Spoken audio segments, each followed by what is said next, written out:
بسم اللہ الرحمن الرحیم۔ جناب صدر، علماء اکرام، پرنسپل صاحبان، مہمانان گرامی اور سامعین محترم، آج دل مضطرب و بے قرار ہے، طبیعت میں ہلچل ہے، میری سوچ تصادم کا شکار ہے، میری فکر الجھنوں میں مبتلا ہے، کیونکہ میں سمجھ نہیں رہا کہ میں خوش ہوں یا خوفزدہ۔ آج میں یہ دونوں باتیں آپ کے سامنے رکھنا چاہتا ہوں، مگر میری گزارش ہے کہ میری صدا کو ایک شور نہ سمجھا جائے، میرے الفاظ کو محض تقریر کا نام نہ دیا جائے۔ زیادہ پرانی بات نہیں کہ میرے والدین نے مجھے ایک مدرسے میں داخل کروایا تھا۔ میں نے پوچھا ہوگا کیوں، تو مجھے یاد ہے کہ مجھے بتلایا گیا کہ آپ حافظ قرآن بنیں گے اور آپ کی بدولت والدین کو اللہ قیامت کے دن ایک اعزازی تاج پہنائیں گے، میں کی روشنی سورج سے بھی زیادہ ہوگی،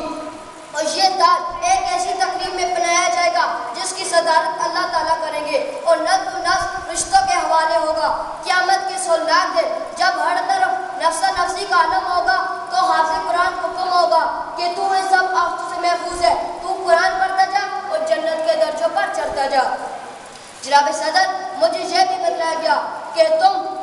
10 واجب النار لوگوں کے لیے شفاعت کا پروانہ ہوگے۔ یقیناً یہ باتیں حق اور سچ ہے، اور آج جب میں الحمد سے بالناس تک اس پاک کتاب کو یاد کر کے حافظ بن چکا ہوں تو اتنی بڑی خوشی اعزاز کے باوجود اپنے دل کے کسی گوشے میں خوف بھی محسوس کرتا ہوں۔ خوف اس بات کا کہ جب میں اپنے ہم عمروں میں بیٹھوں گا تو مجھے ان جیسی انگریزی بولنی نہیں آئے گی، تو مجھے وقت ضائع کرنے کا طعنہ دیا جائے گا۔ خوف اس بات کا کہ پوری دنیا میں لاکھوں چوروں، قاتلوں، دہشت گردوں میں سے کوئی داڑھی والا نکل آیا تو اس کا طعنہ بھی مجھے دیا جائے گا۔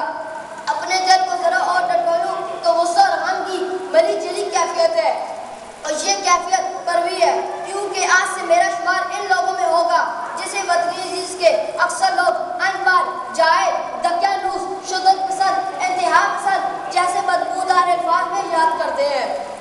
جناب پرنسپل صاحبان، آپ ہمارے استاد ہیں، ہمارے آئیڈیل ہیں، آپ برائے مہربانی مجھے سمجھائیں کہ کیا ہم دقیانوس ہیں، کیا ہم بنیاد پرست ہیں، کیا شلوار تخلیصی کو رہنا قدامت پسندی ہے، کیا سر پر ٹوپی اسلامی لباس کا حصہ نہیں، اگر کسی مجرم کی داڑھی ہو تو کیا اس کے تعلق دار بھی میں ہوں، کیا دینی تعلیم کے اصول کے بعد ہمارے جسم میں کوئی رد و بدل ہو جاتا ہے جس سے آج ہمارے ہم وطن خوفزدہ ہو جاتے ہیں، اگر میں سنت کے مطابق لباس پہنوں تو کیا انگریزی لباس میں لوگ میرے نبی پاک صلی اللہ علیہ وسلم کی تصدیق کر سکتے ہیں، اگر میں انگریزی کے 4 لفظ نہ بول سکوں تو کیا معاشرہ مجھے جیل کہہ کر مذاق